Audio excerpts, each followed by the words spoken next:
ദൈവത്തിൻ്റെ ധന്യ തിരുനാമം വാഴ്ത്തപ്പെടുമാറാകട്ടെ. എല്ലാ ദൈവദാസീദാസന്മാർക്കും വീണ്ടും വരുന്നവനായ യേശു ക്രിസ്തുവിൻ്റെ നിസ്തുല്യമായ നാമത്തിൽ എൻ്റെ സ്നേഹവും വന്ദനവും ഈ സമയത്ത് അറിയിക്കുകയാണ്. വിശുദ്ധിക്കും വേർപാടിനും വേണ്ടി ഒരുക്കപ്പെടുകയും ഒരുങ്ങിക്കൊണ്ടിരിക്കുകയും ചെയ്യുന്ന എല്ലാ ദൈവദാസന്മാർക്കും ഈ സന്ദേശത്തിലേക്ക് എൻ്റെ ഹൃദയം നിറഞ്ഞ സ്നേഹവും വന്ദനത്തെയും ഞാൻ ഈ സമയത്ത് അറിയിക്കുകയാണ്. വളരെ പ്രാർത്ഥനയോടുകൂടെ തികഞ്ഞ ദൈവ ആശ്രയത്തിൽ നമുക്ക് ദൈവസന്നിധിയിലായിരിക്കാം. ഞാൻ നിങ്ങളോട് ഇന്ന് സംസാരിക്കാൻ ആഗ്രഹിക്കുന്നൊരു വിഷയം പ്രതിസന്ധികൾ ഉള്ളൊരു വിഷയമാണ് സംസാരിക്കുന്നെങ്കിലും അതിൻ്റെ എല്ലാ ഭാഗങ്ങളും ഞാൻ തൊടുന്നില്ല. ചില വാക്കുകൾ മാത്രം, നമുക്ക് പ്രയോജനപ്പെടേണ്ട വാക്കുകൾ മാത്രം ഞാൻ ഇന്ന് നിങ്ങളുടെ മുമ്പിൽ സംസാരിക്കാൻ ആഗ്രഹിക്കുകയാണ്. പലപ്പോഴും നമ്മൾ ഓർക്കാതെ പോകുന്ന വിഷയങ്ങളാണ്. അതിനെ പരിശുദ്ധാത്മാവിനെ തട്ടി ഉണർത്തുക എന്ന് മാത്രമേ ഉള്ളൂ. അതിനുവേണ്ടി നമുക്ക് പ്രാർത്ഥനയോടുകൂടി ദൈവസന്നിധിയിലായിരിക്കാം. ഞാൻ നിങ്ങളോട് സംസാരിക്കാൻ ആഗ്രഹിക്കുന്നൊരു വിഷയം അന്യഭാഷ എന്നൊരു വിഷയമാണ്. അന്യഭാഷയുമുണ്ട്, അന്യായ ഭാഷയുമുണ്ട്. നമുക്കറിയാം, ഇത് ആത്മീയരുടെ ഇടയിലുള്ള കാര്യമാണ് ഞാൻ പറയുന്നത്. ഈ അന്യഭാഷ എന്താണ് എന്നത് വ്യക്തമായി പലർക്കും അറിയില്ല. ശരിക്കും പറഞ്ഞാൽ നമ്മിലുള്ളത് പരിശുദ്ധാത്മാവ് നൽകിയ അന്യഭാഷയാണോ എന്ന് ചിന്തിക്കേണ്ട ഒരു സമയത്തിലേക്ക് നമ്മൾ വന്നിരിക്കുകയാണ്. കാരണം എല്ലാ സഭകളിലും, മിക്ക ആത്മീയ സഭകളിലും അന്യഭാഷയിൽ ജനം ആരാധിക്കുന്നു, കൈയടിക്കുന്നു, ബഹളമുണ്ടാക്കുന്നു, ഒക്കെ ചെയ്യുന്നുണ്ട്. ദൈവത്തെ മഹത്വപ്പെടുത്തുകയാണ് ഇതെല്ലാം. പുറത്തുള്ളവർക്ക് അതൊരു ബഹളമായി തോന്നുന്നുണ്ട്, ചിലർക്ക് അത് അരോചകമായി തോന്നുന്നുണ്ട്. പക്ഷേ ഈ വ്യക്തമായി നമ്മൾ ഇതൊന്ന് ചിന്തിച്ചു നോക്കിയാൽ ഇതിനകത്ത് എത്ര പേർക്ക് യഥാർത്ഥത്തിൽ അന്യഭാഷയുണ്ട്? ഈ വിഷയം ഞാൻ എടുക്കാനുള്ള കാര്യം, കഴിഞ്ഞ ചില നാളുകൾക്ക് മുമ്പ് ഒരു മീറ്റിങ്ങിൽ ഒരു സ്ത്രീ ഭയങ്കരമായി അന്യഭാഷ പറഞ്ഞ് ഇങ്ങനെ കൈയടിച്ച് അങ്ങ് ആരാധിക്കുന്നത് പോലെ ആരാധിക്കാൻ തുടങ്ങി. അവരുടെ നെറ്റിയിൽ കുങ്കുമം കിടക്കുന്നു, അവിടെ നെറ്റി പൊട്ടി കിടക്കുന്നുണ്ട്. അവർ വല്ലാത്ത രീതിയിൽ ആരാധിക്കുന്നു. ഞാൻ ചിന്തിച്ചു, ആ സ്ത്രീ ശരിക്കും പരിശുദ്ധാത്മാവിലായിരിക്കാം. അവർ പറയുന്ന വാക്കുകളൊക്കെ വ്യത്യസ്തമായി മനോഹരമായി എനിക്ക് തോന്നി. കുറച്ചു കഴിഞ്ഞപ്പോൾ എൻ്റെ മനസ്സിനകത്ത് വീണ്ടും അങ്ങോട്ട് തന്നെ എൻ്റെ ശ്രദ്ധ അങ്ങോട്ടേക്ക് പോകാനിടയായി.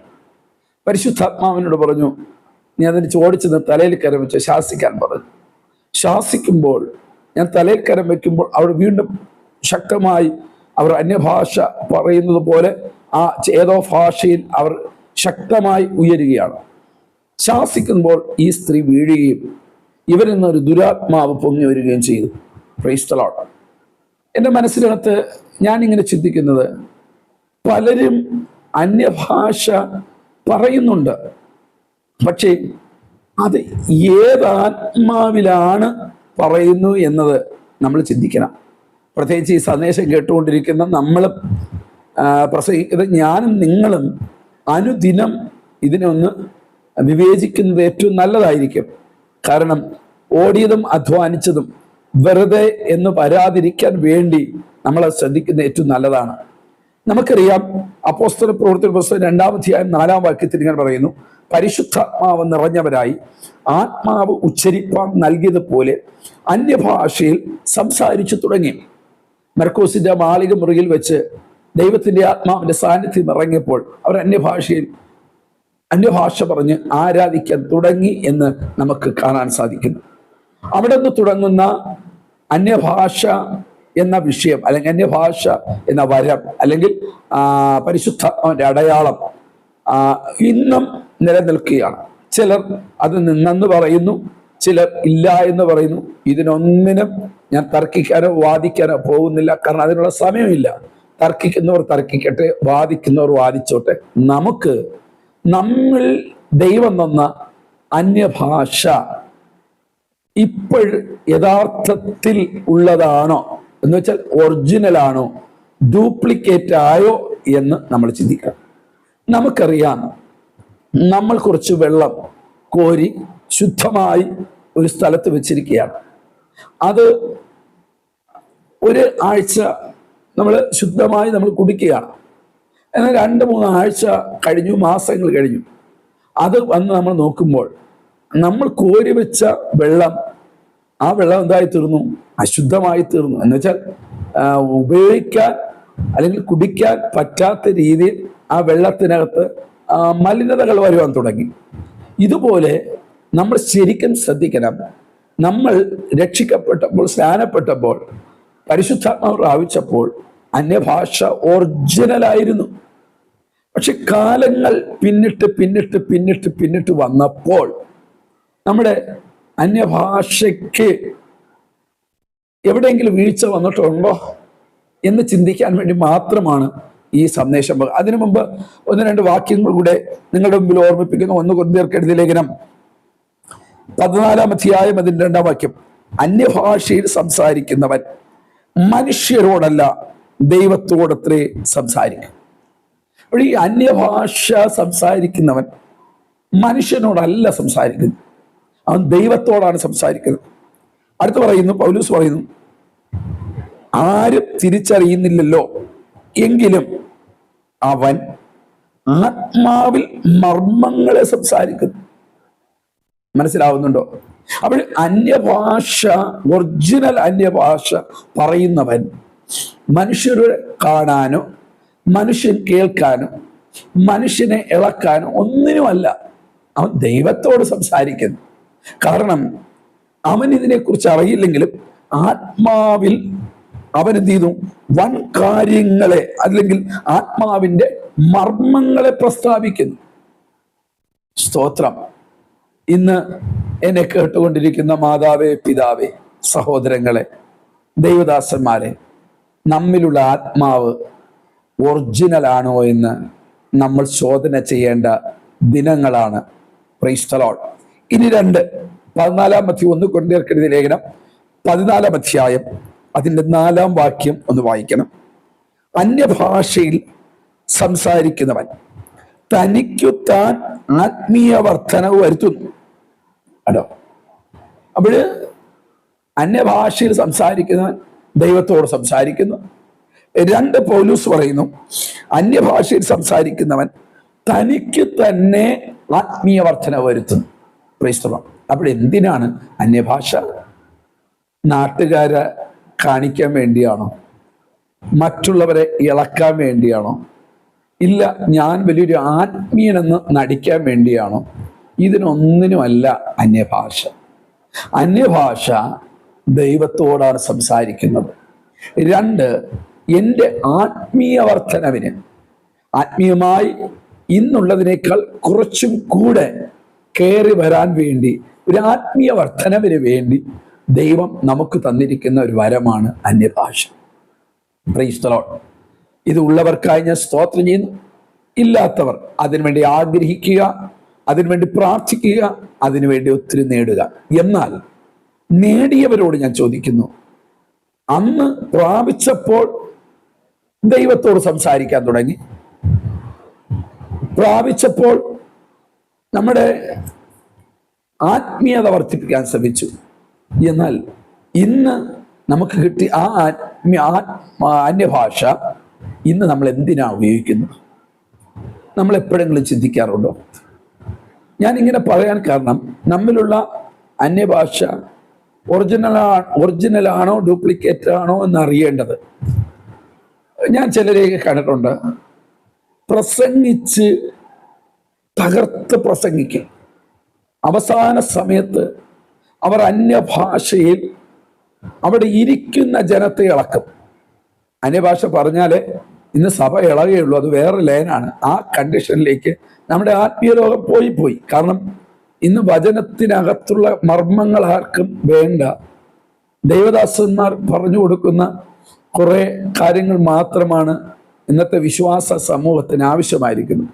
ഇവിടെയാണ് സാത്താൻ വ്യക്തമായി ജനത്തിൻ്റെ അല്ലെങ്കിൽ നമ്മുടെ ആത്മീയ ലോകത്തിലേക്ക് കയറി പറ്റിയത്.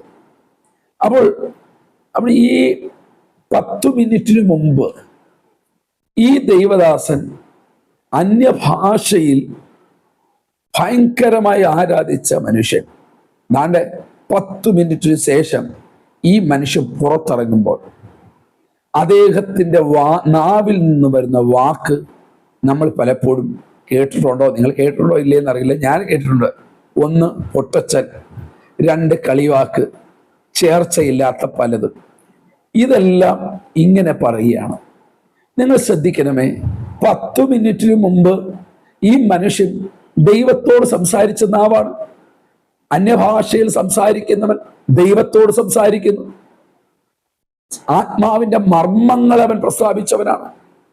എന്നാൽ ഈ 10 മിനിറ്റ് കഴിഞ്ഞപ്പോൾ ഈ നാവിൽ കൂടെ എന്ത് വന്നു? ജഡീകമായ തമാശകളും പൈശാചികപരമായ വാക്കുകളും കോപം, മറ്റുള്ളവർക്കെതിരെ പറയുന്നതും. അപ്പോൾ നമ്മൾ ശരിക്കൊന്ന് ശ്രദ്ധിക്കണം. നിങ്ങൾ ആരെങ്കിലും നമ്മുടെയൊക്കെ ജീവിതത്തിൽ അത് ഉണ്ടെങ്കിൽ നമുക്ക് മടങ്ങി വരാനുള്ള ഒരു സമയമാണ്. ഇതിൻ്റെ ഒരു വിമർശന ബുദ്ധിയോടുകൂടെ ഒന്നും ആരും ഇതിനകത്ത് കാണരുത്. വിമർശിക്കാനൊന്നും അല്ല ഞാനിവിടെ ഇരിക്കുന്നത്. നമ്മുടെയൊക്കെ ഒരു ജീവിതത്തിൽ നമ്മളൊന്ന് ക്ലിയറായി വരാൻ. കാരണം നമ്മുടെ യേശുവിൻ്റെ വരവ് ഏറ്റവും അടുത്തിരിക്കുക. യേശു വരാൻ പോകുകയാണ്. നമ്മൾ ചിന്തിക്കണം, ഞാൻ അന്യഭാഷ പറഞ്ഞിട്ട് പള്ളിയിൽ നിന്നോ വീട്ടിൽ നിന്നോ അന്യഭാഷ പറഞ്ഞ് ആരാധിച്ച ശേഷം ഞാൻ പുറത്തിറങ്ങിയിട്ട് എൻ്റെ നാവിനകത്ത് ഏത് വാക്കാണ് വരുന്നത്? സ്തോത്രം. നിങ്ങൾ ആ വാക്ക് വളരെ വ്യക്തമായി ചിന്തിക്കാൻ ഞാൻ നിങ്ങൾക്ക് തന്നെ തരികയാണ്. 2, ഞാനൊരു ദൈവദാസനെ സംഗീതത്തിന് വേണ്ടി വിളിച്ചു. അദ്ദേഹം ഒരു പാസ്റ്ററാണ്. അന്യഭാഷയിൽ ഭയങ്കരമായ ആരാധനയും വർഷിപ്പൊക്കെ നടത്തുന്ന ഒരാളാണ്. ഭയങ്കരമായിട്ടുള്ള ദൈവ സാന്നിധ്യമൊക്കെ ഉണ്ടെന്ന് പറഞ്ഞ് ഞാൻ വിളിച്ചത്. പുള്ളി വന്നു, ഒരു ക്യാമ്പിനാണ്, ഒണ്ട ക്യാമ്പിന്. പുള്ളി പകുതി കഴിഞ്ഞിട്ട് പുള്ളി ഫോണും കൊണ്ട് ആരുടെ കയ്യിൽ മൊബൈൽ കൊടുത്തിട്ട് ലീഡ് ചെയ്യാൻ കൊടുത്തിട്ട് പുള്ളി പുറത്ത് മൊബൈലും കൊണ്ട് പുറത്തിറങ്ങി. 10 മിനിറ്റ് കഴിഞ്ഞിട്ട് കണ്ടില്ല, അരമണിക്കൂർ കഴിഞ്ഞിട്ട് കണ്ടില്ല. ചർച്ചിൻ്റെ പുറത്ത് ചെന്ന് അതും ഇതും തമാശകളൊക്കെ പറഞ്ഞ് കളിയും ചിരിയും ഒക്കെ പറയുക. പിന്നീടാണ് ഞാൻ അറിയുന്നത് അദ്ദേഹത്തിൻ്റെ മറ്റൊരു ബന്ധം, അഭിഹിതമായൊരു ബന്ധമുള്ള ഒരു സ്ത്രീയുമായിട്ടുള്ള സംസാരമാണ്. കുറച്ച് കഴിഞ്ഞപ്പോൾ ആ സിസ്റ്ററും അവിടെ വന്നു. ഞാൻ എന്തിനാണ് ഇത് പറയുന്നത് വെച്ചാൽ, ഒരു നാവിൽ നിന്ന് തന്നെ 2 ഐറ്റം വരിക. പരിശുദ്ധാത്മാവ് കൊടുത്ത അന്യഭാഷയും പുറത്തിറങ്ങുമ്പോൾ അന്യായ ഭാഷയും. ലോകത്തിൻ്റെ കാര്യങ്ങൾ, ലോകത്തിൻ്റെ മലിനതകൾ, ലോകത്തിൻ്റെ പാപങ്ങൾ. അപ്പോൾ ഞാൻ ചോദിക്കുന്നു, യഥാർത്ഥത്തിൽ നമ്മിലുള്ളത് യഥാർത്ഥ അന്യഭാഷയാണോ അതോ ഡ്യൂപ്ലിക്കേറ്റ് ആണോ? ഡ്യൂപ്ലിക്കേറ്റിന് ആണെന്ന് ഒരു പ്രവാചകമെന്ന് തലയ്ക്കരം വെച്ച് പറയില്ല, പറയാനും നിങ്ങൾ നിൽക്കണ്ട. ഇവിടെ നമ്മൾ ഓരോരുത്തരും ചിന്തിക്കണം. അന്യഭാഷ പറഞ്ഞിട്ട് ഭർത്താവിനെ പലതും പറയുന്നവരുണ്ട്, ഭാര്യയെ തല്ലുന്നവരുണ്ട്, ഭാര്യയെ തെറിവ് പറയുന്നവരുണ്ട്, തൊട്ടടുത്തുള്ള വീട്ടുകാരുമായി ഹോരമായിട്ടുള്ള സംസാരങ്ങൾ സംസാരിക്കുന്നവരുണ്ട്. ഇതിനിടയിൽ ദൈവഹിതമില്ലാത്ത ബന്ധങ്ങൾ പറയുന്നവരുണ്ട്. അശുദ്ധമാറിയ പലതും നമ്മുടെ നാവിൽ നിന്ന് വരുന്നുണ്ട്. അപ്പോൾ ഒറ്റ നാവ് 2 കാര്യം നിങ്ങൾ എപ്പോഴും മനസ്സിലാക്കണം. യാക്കോബിന്റെ ലേഖനത്തിൽ വളരെ വ്യക്തമായി അതിനെക്കുറിച്ച് പറയുന്നത് ഇങ്ങനെയാണ്. യാക്കോബിന്റെ ലേഖനം 3-ാം അധ്യായം അതിൻ്റെ 10-ാം വാക്യം, സ്തോത്രവും ശാപവും പുറപ്പെടുന്നു. അതിൻ്റെ 9 വാക്യങ്ങൾ വായിച്ചാൽ, നാം കർത്താവിനും പിതാവുമായവനെ സ്തുതിക്കുന്നു. കേട്ടോ, ദൈവത്തിൻ്റെ സാദൃശ്യത്തിൽ ഉണ്ടായ മനുഷ്യരെ അതിനാൽ ശപിക്കുന്നു. ഒരു നാവീന്നാണ്. ഇനി അടുത്ത് യാക്കോബ് പറയുന്നു, ഒരു വായിൽ നിന്ന് തന്നെ സ്തോത്രവും ശാപവും പുറപ്പെടും. അന്യഭാഷ പറയുകയും മറ്റുള്ളവരെ ശപിക്കും, മറ്റുള്ളവരെ ദോഷമായി പറയും, മറ്റുള്ളവരെ മോശമായി പറയുന്നു. ഇനി അടുത്ത് നോക്കണം, സഹോദരന്മാരെ, ഇങ്ങനെ ആയിരിക്കുന്ന യോഗ്യമല്ല. ഉറവിന്റെ ഒരേ ദൂരത്തു നിന്നും മധുരവും കയ്പുമുള്ള വെള്ളം പുറപ്പെട്ടു വരുമോ? ഒരു ചോദ്യമാണ്. നമ്മൾ അന്യഭാഷ പറയുന്നെങ്കിൽ ദൈവത്തെ സ്തുതിക്കണം. അതല്ലേ പോള് ഇങ്ങനെ പറഞ്ഞത്, പൊട്ടച്ചൽ, കളിവാക്ക്, ചേർച്ചയില്ലാത്ത ഒന്നും അരുത്, സ്തോത്രം അത്ര വേണ്ടത്. അങ്ങനെയാണെങ്കിൽ നമ്മുടെ നാവിനകത്ത് സ്തോത്ര സ്തുതികളാണ് ഉയരേണ്ടത്. ആരുടെ? അന്യഭാഷ പറയുന്ന നാവാണോ, ആ നാവിൽ നിന്നും ദൈവീകമായിട്ടുള്ളത് മാത്രമേ വരാവൂ എന്നാണ് വിശുദ്ധ വേദപുസ്തകം പഠിപ്പിക്കുന്നത്. ക്രൈസ്തവം നമ്മുടെ നാട്ടിൽ ഒരിടത്തും ഒരു പ്ലാവിൽ നിന്നും ചക്കയും മാങ്ങയും കായ്ക്കുന്നൊരു ചരിത്രം നമ്മൾ കണ്ടില്ല. തെങ്ങിൽ നിന്നും മറ്റൊരു ഫലം നമ്മൾ ഇന്ന് വരെ അനുഭവിച്ചിട്ടില്ല. പ്രകൃതി ഇങ്ങനെ നമ്മളോട് കാണിക്കുന്നെങ്കിൽ നമ്മുടെ നാവിൽ നിന്നും അന്യഭാഷ പറയുന്ന നാവാണോ, ജഡീകമായ ഒന്നും വരാൻ പാടില്ല. അങ്ങനെ വന്നാൽ നമ്മുടെ അന്യഭാഷ ഡ്യൂപ്ലിക്കേറ്റ് ആണ്. അതാ ഞാൻ പറഞ്ഞത്, നമ്മളിതൊക്കെ നിസ്സാരമായി സ്തോത്രം പറഞ്ഞ് രക്തം പറഞ്ഞു പോകുമ്പോൾ സാത്താൻ ചിരിക്കുകയാണ്. ഇനി അടുത്തു നോക്കണം. സഹോദരന്മാരെ, അത്തിവൃക്ഷം ഒലിവ് പഴവും മുന്തിരിവള്ളിയും അത്തിപ്പഴവും കായ്ക്കുമോ? നമുക്ക് അവിടെ ഒരിക്കൽ കൂടെ, സഹോദരന്മാരെ, അത്തിവൃക്ഷം ഒലിവ് പഴവും മുന്തിരിവള്ളി അത്തിപ്പഴവും കായ്ക്കുമോ? ഉപ്പുറവയിൽ നിന്നും മധുരമുള്ള വെള്ളം പുറപ്പെടുകയില്ല. സ്തോത്രം. അപ്പോൾ നമ്മൾ അന്യഭാഷ പറയുന്ന നാവ് കൊണ്ട് അന്യായമായിട്ടുള്ള കാര്യങ്ങൾ നമ്മുടെ നാവിൽ നിന്ന് വരുന്നു എങ്കിൽ ഒരു കാരണവശാലും നമ്മുടെ ഒറിജിനൽ അന്യഭാഷ അല്ല. അത് പാസ്റ്റർ ആയിരുന്നാലും, അത് പ്രവാചകനായിരുന്നാലും, സഭ നടത്തിപ്പുകാരനായിരുന്നാലും, സെൻട്രൽ പാസ്റ്റർ ആയിരുന്നാലും, മൂപ്പനായിരുന്നാലും, അച്ഛനായിരുന്നാലും, ബിഷപ്പായിരുന്നാലും, പോപ്പായിരുന്നാലും, ആര് തന്നെയായിരുന്നാലും തിരുവചനം പറയുന്നു, അന്യഭാഷ പറയുന്ന നാവിനകത്ത് മറ്റൊന്നും വരാൻ പാടില്ല. അതാണ് പഴയ നിയമത്തിൽ ഇങ്ങനൊരു വചനമുണ്ട്, അധമമായതൊഴിഞ്ഞ് ഉത്തമമായത് പ്രസ്താവിച്ചാൽ എൻ്റെ നാവ് പോലെ ഞാൻ നിന്റെ നാവിനെ ആക്കും. കണ്ടോ?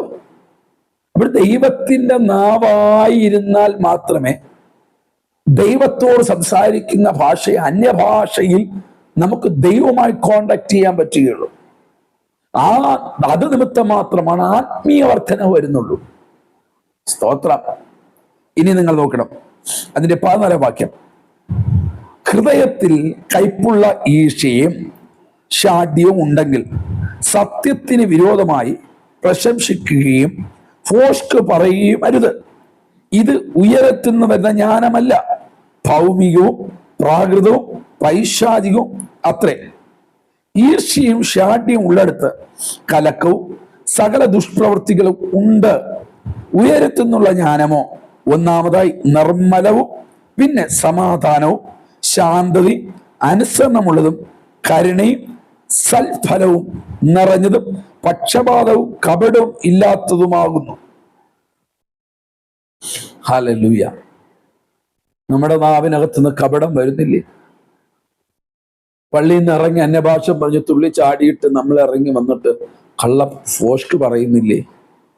ഭർത്താവിനോട് ഫോഷ്ക് പറയുന്നില്ലേ? ഭാര്യയോട് ഫോഷ്ക് പറയുന്നില്ലേ? അമ്മയപ്പന്മാരോട് ഫോഷ്ക് പറയുന്നില്ലേ? വിശ്വാസികളോട് പാസ്റ്റർമാർ എന്തെല്ലാം ഫോഷ്ക് പറയുന്നു. ഈ നാവ് അന്യഭാഷ തന്ന നാവാണെങ്കിൽ വിശുദ്ധമായി സൂക്ഷിക്കണം. ഇനി നിങ്ങൾ ഒരു നിമിഷം ശ്രദ്ധിക്കണേ. ഈ നാവിനകത്ത് ഒരു സമയത്ത് ഒറിജിനൽ അന്യഭാഷയായിരുന്നു. അന്ന് നിങ്ങൾ മുഴങ്കാൽ മടക്കി അന്യഭാഷ പറയുമ്പോൾ ആ ദൈവ സാന്നിധ്യം ശരിക്കും നമ്മുടെ ബോഡിയിൽ ഇറങ്ങി വന്നു. നമ്മൾ ആ സന്തോഷം അനുഭവിച്ചു. അനേക ബന്ധനങ്ങൾ അഴിഞ്ഞു, പൈശാചികമായ കെട്ടുകൾ അഴിഞ്ഞു. എനിക്കിന്നും അതിന് ഉറപ്പുണ്ട്. അന്യഭാഷയിൽ സംസാരിച്ച് അന്യഭാഷയിൽ നമ്മൾ ആരാധിച്ചു കൊണ്ടിരിക്കുന്ന സമയത്ത്, അല്ലെങ്കിൽ അന്യഭാഷ പറഞ്ഞുകൊണ്ടിരിക്കുമ്പോൾ തന്നെ പൈശാചിക ശക്തികൾ ഇളകി ഓടുന്നു ഞാൻ കാണുന്നുണ്ട്, കണ്ടിട്ടുണ്ട്. ഇപ്പോൾ ഞാൻ അത് അനുഭവിക്കുന്നുണ്ട്. പക്ഷേ അന്യഭാഷയുടെ തെറ്റല്ല. ശൗൽ 2 വർഷം അഭിഷേകത്താലാണ് ശുശ്രൂഷിച്ചത്. പക്ഷേ ബാക്കി 38 വർഷം അവൻ അശുദ്ധാത്മാവിൽ പ്രവർത്തിച്ചു. നാട്ടുകാരുടെ മുമ്പിലും എന്താ അവൻ ചിന്തിക്കുന്നത്? ദൈവത്തിന്റെ ആത്മാവിലാണ് അവൻ ഭരിക്കുന്നതെന്ന്. നിങ്ങൾ എപ്പോഴും ചിന്തിക്കണം, നമ്മൾ ആദ്യം പ്രാപിച്ചത് അന്യഭാഷ ശരിയാണ്. പക്ഷേ ജീവിതയാത്രയിൽ നമ്മുടെ നാവും നമ്മുടെ ജീവിതവും അശുദ്ധമായപ്പോൾ ആ അന്യഭാഷയിൽ ആര് കയറി വന്നു? ദുരാത്മാവ് കയറി വന്നു. അതുകൊണ്ടാണ് പള്ളിയിൽ വെച്ച് അന്യഭാഷ പറയും, വീട്ടിൽ ചെന്ന് അന്യായ ഭാഷകൾ പറയുന്നു, നാട്ടിൽ അന്യായ ഭാഷ പറയുന്നു. എനിക്ക് നന്നായിട്ടറിയാം, പ്രസംഗിക്കുന്ന അനേക ദൈവദാസന്മാർ ബൈബിൾ അങ്ങോട്ട് മാറ്റി വെച്ചിട്ട് പച്ച തെറി പറയുന്ന ഒത്തിരി ദൈവദാസന്മാരുണ്ട്, തല്ലാൻ പോകുന്ന ദൈവദാസന്മാരുണ്ട്. എന്നാൽ അവർ പള്ളിക്കകത്ത് കയറട്ടെ, അവർ വന്ന് കയറുമ്പോൾ തന്നെ അന്യഭാഷ പറഞ്ഞുകൊണ്ടാണ് വരുന്നത്. അപ്പോൾ ഒറിജിനൽ അന്യഭാഷ നാവ് ക്ലിയർ ആകും. ആ അന്യഭാഷ പറയുന്നവന്റെ നാവിനകത്ത് മറ്റൊന്നും വന്ന് കൂടുകയില്ല, എന്ന് വെച്ചാൽ അശുദ്ധികളൊന്നും പറയുകയില്ല. സ്തോത്രം. എന്തിനു പറയുന്നു? ഭാര്യയോട് പോലും, ഭർത്താവിനോട് പോലും, കുഞ്ഞുങ്ങളോട് പോലും, നാട്ടുകാരോട് പോലും അവൻ സമാധാനമുള്ളവനായിരിക്കും, സൗമ്യനായിരിക്കും. കാരണം അവൻ്റെ അതരത്ത് വഹിക്കുന്നത് ദൈവികമാവുന്ന ഭാഷയായ അന്യഭാഷ അവൻ ചുമന്നുകൊണ്ട് നടക്കുകയാണ്. ആമേൻ, ഹല്ലേലൂയ. നിങ്ങൾക്ക് കാര്യം മനസ്സിലായോ? ജീവിതത്തിന്റെ നടുവിൽ നമ്മൾ തെറ്റിപ്പോകരുത്. നമ്മൾ ചുമ്മാ ആല ഊല എന്നൊക്കെ നമ്മളെ ഇവിടെ നിന്ന് നിലവിളിക്കുകയാണ്. പക്ഷെ ഏത് ആത്മാവിലാണ് നമ്മളിത് ഈ അന്യഭാഷ പറയുന്ന ഓർത്തോളം. സ്തോത്രം. ദേവദാസന്മാരെ, ഏറ്റവും ചതിയിലക്കപ്പെടുന്നത് ഞാൻ നിങ്ങളൊക്കെയാണ്. നമ്മളൊക്കെ പള്ളിക്കകത്ത് കയറിയാൽ, യാഗപീഠത്തിൽ കയറിയാൽ അന്യഭാഷയേ ഉള്ളൂ. എന്തിനാണ് അന്യഭാഷ എന്ന് പോലും നമുക്ക് പലപ്പോഴും അറിയാതെ പോകുന്നതാണ്. നമ്മൾ ചിന്തിക്കുന്നത് ഈ അന്യഭാഷ ഉപയോഗിക്കുന്നത് മറ്റുള്ളവരെ ഇളക്കാൻ വേണ്ടിയാണ്, വിശ്വാസികളെ ഒന്ന് ശക്തിപ്പെടുത്താൻ വേണ്ടിയാണ്. ഇല്ലില്ല, അങ്ങനെയല്ല വേദപുസ്തകം പറയുന്നത്. തനിക്ക് തന്നെ ആത്മീയ വർധന വരുത്താൻ. 2, ഞാൻ മനുഷ്യനെ കേൾപ്പിക്കാനോ മനുഷ്യനെ ഇളക്കാനല്ല, ഞാൻ ദൈവത്തോടാണ് സംസാരിക്കുന്നത്. അത് നാട്ടുകാർ കേട്ടാലെന്ത്? നാട്ടുകാർ അങ്ങനെ പറയരുതെന്ന് പറഞ്ഞാൽ ഞാൻ എൻ്റെ നാവിനകത്ത് ദൈവം എന്ന ആന്യഭാഷയിൽ ഞാൻ ദൈവത്തെ സ്തുതിക്കും. Price the Lord. ഇനി ദൈവദാസന്മാർ താഴ്മയായി പറയുന്നു, നിങ്ങളുടെ നാവിലകത്തുള്ള അന്യഭാഷ ഏതാണ് എന്ന്, ഒറിജിനലാണോ ഡ്യൂപ്ലിക്കേറ്റ് ആണോ? ഇറങ്ങി വന്നപ്പോൾ ഒറിജിനൽ ആയിരുന്നു, അത് ഉറപ്പാണ്. പക്ഷേ ആ ഒറിജിനൽ ദിവസങ്ങൾ, വർഷങ്ങൾ കഴിഞ്ഞപ്പോൾ നാവ് ശുദ്ധീകരണം വരാത്തതിൻ്റെ പേരിൽ അത് ഡ്യൂപ്ലിക്കേറ്റായി മാറിയെങ്കിൽ പിശാചാണ് അതിനെ ഏറ്റെടുത്തിരിക്കുന്നത്. ആ ഏറ്റെടുത്തിരിക്കുന്ന അന്യഭാഷ അത് ദൈവത്തോടല്ല സംസാരിക്കുന്നത്, അത് നിങ്ങൾ പിശാചിനോടാണ് സംസാരിക്കുന്നത്. ആമേൻ. ആദ്യ നാളുകളിൽ ദൈവത്തോട് സംസാരിച്ചു, ആദ്യ നാളുകളിൽ ദൈവത്തിൽ നിന്നുള്ള ആ ശക്തി പ്രാപിച്ചു. ഇന്നവിടെ നിന്നാ വന്നത്? ഇന്ന് ദുരാത്മാവ് നമ്മിൽ ഭരിക്കുന്നു എന്ന് നോക്കണം. ഹല്ലേലൂയ. മറക്കരുത്, നമ്മൾ ശരിക്കും ഒന്ന് വിചിന്തനം ചെയ്യണം. ഞാൻ എൻ്റെ ഭാര്യയോട് എങ്ങനെയാണ് സംസാരിക്കുന്നത്? അന്യഭാഷ പറയുന്ന നാവ് കൊണ്ട് എൻ്റെ ഭാര്യ എങ്ങനെയാണ് ഇടപെടുന്നത്? എൻ്റെ ഭർത്താവിനോട് ഞാൻ എങ്ങനെയാണ് ഇടപെടുന്നത്? ചില ആന്റിമാരുണ്ട്, രാവിലെ പള്ളിയിലിരുന്ന് അന്യഭാഷ പറഞ്ഞ് ഈ സ്പ്രിങ്ങിലിരുന്ന് തുള്ളുന്നത് പോലെ. നിങ്ങൾ പിണങ്ങരുത്, തെറ്റായിട്ട് കാണരുത്, വിമർശിക്കുന്നത് കാണരുത്. നന്നായിട്ട് ആരാധിക്കുന്നവരാ. പക്ഷെ വീട്ടിൽ ചെന്ന് കയറുമ്പോൾ ഭർത്താവിനെ പറയുന്ന വാക്കുകൾ, ഭർത്താവിനോട് സംസാരിക്കുന്ന വാക്കുകൾ, എൻ്റെ പൊന്ന പ്രിയമുള്ളവരെ, ഇതൊക്കെ കാരണമാണ് ദൈവനാമം ജാതികളുടെ നിന്ദിക്കപ്പെട്ടുകൊണ്ടിരിക്കുന്നത്. ഞാനും നിങ്ങളും കാരണം. നമ്മൾ പള്ളിയിൽ അന്യഭാഷ പറയുന്നു, കൺവെൻഷനിൽ പോയ അന്യഭാഷയാണ്. പക്ഷെ നമ്മൾ ജാതികളുടെ ഇടയിൽ ഇറങ്ങുമ്പോൾ ഈ അന്യഭാഷ എവിടെ പോയി? ഈ അന്യഭാഷയുടെ അടയാളം എവിടെ പോയി? പരിശുദ്ധാത്മന്റെ ശക്തി എവിടെ പോയി? ഇല്ല. ഭാഷാപരം എവിടെ പോയി? ഇല്ല. ഇതാണ് ഞാൻ പറഞ്ഞത്, നമ്മളിലുള്ളത് ഒറിജിനലാണോ ഡ്യൂപ്ലിക്കേറ്റ് ആണോ? ഒരു യഥാർത്ഥ ഭക്തൻ ഏത് സമയം ആത്മാവിൽ പ്രാർത്ഥിച്ച് അന്യഭാഷയിൽ അവനെപ്പോഴും ഉരുവിട്ടുകൊണ്ടിരിക്കും. അവന് നടക്കുമ്പോഴും പോകുമ്പോഴും വരുമ്പോഴും കിടക്കുമ്പോഴും ജോലി ചെയ്യുമ്പോഴും അവൻ്റെ അകത്തളത്തിൽ അന്യഭാഷയുടെ ശക്തി വ്യാപരും. അവന് തന്നെ ആത്മീയ വർധനവിന് വേണ്ടിയാണ്. ഇനി ഈ സംഗീതം നിയന്ത്രിക്കുന്ന ദേവദാസന്മാർ പിണങ്ങരുതേ. ഞാൻ നിങ്ങളോട് പറയുന്നു, നിങ്ങൾക്ക് തന്ന അന്യഭാഷ എന്ന് പറയുന്നത് നിങ്ങളുടെ ഗാനശുശ്രൂഷയുടെ ഒഴുക്കിന് വേണ്ടി ഇവിടെ തന്നതല്ല.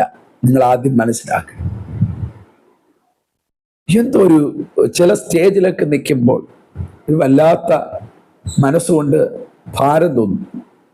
നമ്മുടെ പിതാക്കന്മാരൊക്കെയും അന്യഭാഷയ്ക്ക് കൊടുത്ത വില ഭയങ്കരമാണ്. ഇന്നൊരു കൈ മയക്ക് പിടിക്കും, മറുകൈയിൽ ഒരു ഭാഗം നാവ് കൊണ്ട് അന്യഭാഷ പറയും, അടുത്ത് ഫോൺ എടുത്ത് ഞാൻ എത്രയോ പ്രാവശ്യം കണ്ടിട്ടുണ്ട് ദൈവദാസന്മാർ. അങ്ങനെ ചെയ്യരുത്. ഇത് ദൈവത്തിന്റെ വരദാനമാണ്, ഇത് ദൈവത്തിന്റെ ഗിഫ്റ്റാണ്.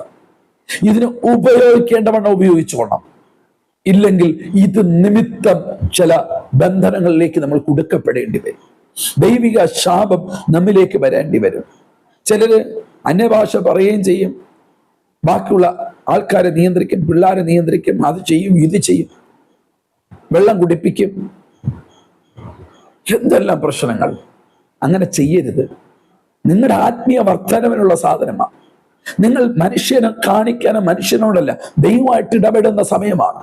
എത്ര ഭക്തിയോടുകൂടെ, എത്ര ബഹുമാനത്തോടുകൂടെ ഞാൻ മുഖ്യമന്ത്രിയെ കാണാൻ പോകുന്നു, അല്ലെങ്കിൽ പ്രധാനമന്ത്രിയോട് സംസാരിക്കാൻ പോകുന്നു. ഞാൻ എത്രമാത്രം ഒരുക്കത്തോടുകൂടെ ആ വാക്കുകളെ എല്ലാം ഞാൻ ക്രമീകരിച്ചാണ് ആ മനുഷ്യന്റെ അടുക്കൽ, ഒരു മനുഷ്യന്റെ മുമ്പിൽ പോകുന്നത്. എന്നാൽ സർവത്തിനെയും നിയന്ത്രിക്കുന്ന ദൈവത്തിനോട് സംസാരിക്കാൻ, അന്യഭാഷയിൽ സംസാരിക്കാൻ പോകുമ്പോൾ എത്രമാത്രം ഭയത്തോടുകൂടിയാണ് ഞാൻ നിൽക്കേണ്ടത്.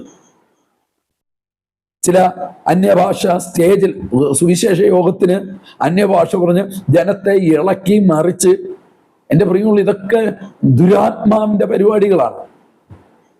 അന്യഭാഷ പറഞ്ഞെന്ന് പറഞ്ഞുകൊണ്ട്, ഞാൻ അന്യഭാഷ പറഞ്ഞുകൊണ്ട് നിങ്ങൾ ഇളകണമെന്നില്ല. തനിക്ക് തന്നെ ആത്മീയ വർധന വരും. എനിക്ക് എൻ്റെ ആത്മീയ വർധനവിനാണ് ഈ അന്യഭാഷ തന്നിരിക്കുന്നത്. ഇന്നത്തെ രീതി കണ്ടോ? ഞാൻ അന്യഭാഷ പറയുമ്പോൾ കൈയടിക്കാത്ത ചേട്ടൻ കൈയടിക്കും, അവിടെ ഉറങ്ങിയിരിക്കുന്ന ആന്റി ചാടി എഴുന്നേറ്റ് കൈയടിക്കും. നമ്മൾ പറയുന്ന അതാണ് ആത്മീയ ഉണർവെന്ന്. അല്ല, അത് തെറ്റായിട്ടുള്ള വ്യാഖ്യാനങ്ങളാണ്. ശരിക്കും പിശാച് നമ്മുടെ സഭകൾക്കകത്ത് അല്ലെങ്കിൽ നിറഞ്ഞുകൊണ്ടിരിക്കുകയാണ്. ഒരു 100 വിശ്വാസികളുണ്ടെങ്കിൽ 50 വിശ്വാസികൾ അന്യഭാഷയിൽ ആരാധിക്കുന്നു. ഈ 50 വിശ്വാസികളെ ഒന്ന് ആത്മപരിശോധന ചെയ്ത് നോക്കുക. അന്യഭാഷ പറയുന്ന നാവ് കൊണ്ട് തന്നെ അന്യായ ഭാഷ പറയുന്നു. അവരിൽ ഏത് ആത്മാവാണ് നോക്കുന്നത്? അവർ അന്യഭാഷ പറഞ്ഞത് ഏതിന്റെ ശക്തിയിലാണ് നോക്കുന്നത്? നമ്മൾ സ്വയം പരിശോധിച്ചെങ്കിൽ കൊള്ളാമായിരുന്നു. അതുകൊണ്ട് വർഷിപ്പ് ലീഡ് ചെയ്യുന്ന വർഷിപ്പുകാരോടൊക്കെ ഞാൻ പറയുന്നു, ദയവ് ചെയ്ത് നിങ്ങൾക്ക് തന്ന ശുശ്രൂഷ ഗാന ശുശ്രൂഷയാണ്. നിങ്ങൾ മണിക്കൂറുള്ള 3-4 മണിക്കൂർ മുഴങ്കാൽ മടക്കി അന്നത്തെ രാവിലത്തെ വൈകിട്ടത്തെ മീറ്റിംഗ് വന്ന് പ്രാടിയാൽ മതി. അവിടെ ദൈവ സാന്നിധ്യം പറഞ്ഞു. പരിശുദ്ധാത്മാവ് തൊടേണ്ടവരെ തൊടും. അന്യഭാഷയിൽ ആരാധിക്കേണ്ടവർ ആരാധിച്ചോളും. നിങ്ങൾ അവരെ ആരാധിപ്പിക്കാൻ വേണ്ടി നിങ്ങൾ അളക്കരുത്. അന്യഭാഷ പറഞ്ഞു അത് തെറ്റായിട്ടുള്ള കാര്യമെന്ന് വിശുദ്ധ വേദപുസ്തകം പറയും. ഞാൻ നിങ്ങളെ കുറ്റമല്ല പറയുന്നത്, സ്നേഹത്തോടുകൂടെ നമ്മളെല്ലാം നിത്യഭവനത്തിൽ കാണണം. എൻ്റെ കർത്താവിൻ്റെ വരവ് ഏറ്റവും അടുത്തിരിക്കുന്നു. ഞാൻ എൻ്റെ പ്രിയ സഹോദരങ്ങളോട് പറയുന്നു, ദൈവഭൃത്യന്മാരോട് പറയുന്നു, നമ്മളാരും തള്ളപ്പെടുന്നവരുടെ കൂട്ടത്തിലാകരുത്, നമ്മളാരും നശിച്ചു പോകുന്നവരുടെ കൂട്ടത്താകരുത്. എന്നാൽ ഇനി ഞാൻ ഒരു കാര്യം പറയട്ടെ, ഈ തലമുറയിൽ എത്ര പേർക്ക് അന്യഭാഷയുണ്ട്? ഈ ജനറേഷനിൽ എത്ര പേർക്ക് അന്യഭാഷയുണ്ട്? ഹല്ലേലൂയ. കാരണം എന്തെന്നറിയണ്ടേ? നമ്മുടെ സഭകളിൽ നിറഞ്ഞുകൊണ്ടിരിക്കുന്ന സാധനം വേറെ പലതാണ്. ഞാൻ ആരെയും വിമർശിക്കുകയല്ല, ഒരു സഭകളെ വിമർശിക്കുകയല്ല, ഒരു പ്രസ്ഥാനങ്ങളെയും ദൈവഭക്തനെ വിമർശിക്കുകയല്ല. നമ്മൾ തിരിച്ചറിയണം, നമ്മിൽ പകർന്നിരിക്കുന്ന ഒറിജിനൽ അന്യഭാഷയാണെങ്കിൽ അത് നമ്മുടെ സഭയ്ക്കകത്ത് അടുത്ത തലമുറയിലേക്കും ദൈവാത്മാവ് പകരുമെന്ന് ഞാൻ വിശ്വസിക്കുന്ന ഒരു ദൈവദാസനാണ്. Praise the Lord.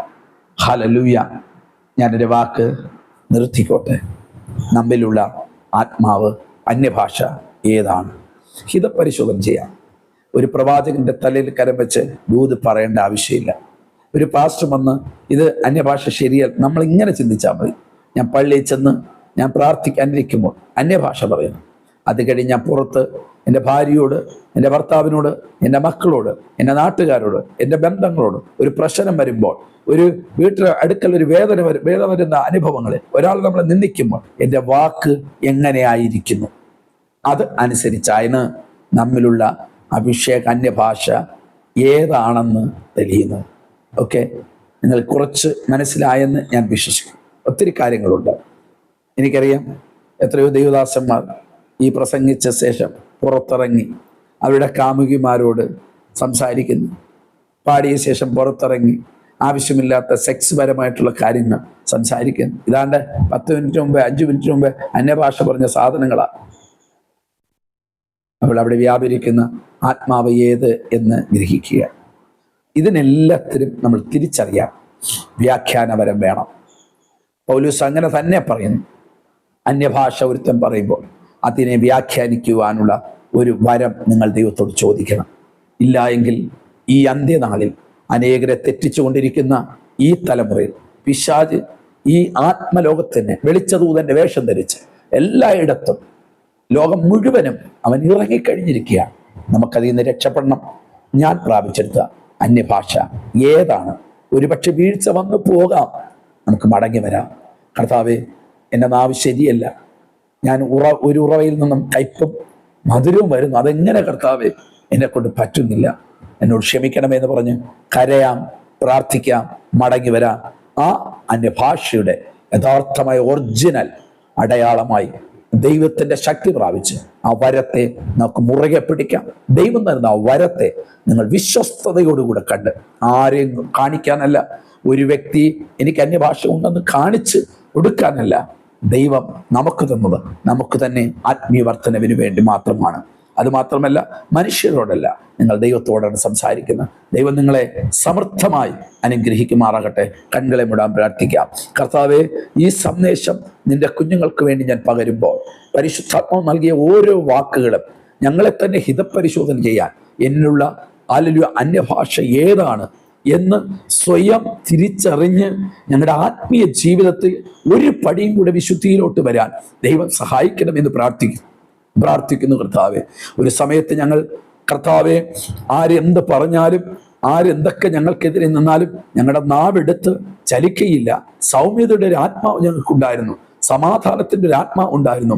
എന്നാൽ ഇന്ന് കർത്താവെ, ചർച്ചിൽ ആരാധിച്ച് കഴിഞ്ഞ് പുറത്തിറങ്ങുമ്പോൾ ആരാണെങ്കിലും എന്തെങ്കിലും പറഞ്ഞാൽ ചാടിക്കേറി അവനോട് മോശമായി സംസാരിക്കുന്നു. കർത്താവെ, ഒരു ഉറവയിൽ നിന്നാണല്ലോ കർത്താവെ അത് ഞങ്ങളുടെ ജീവിതത്തിനകത്തുണ്ടെങ്കിൽ ഇന്ന് ഈ സമയത്ത് അത് മാറ്റുവാനുള്ള ഒരു കൃപ നിന്റെ കുഞ്ഞുങ്ങൾക്ക് കൊടുക്കണമേ. സ്വയ പരിശോധനയുടെ മണിക്കൂറുകളായി ദൈവത്തിന് തീർക്കണമെന്ന് പ്രാർത്ഥിക്കുന്നു.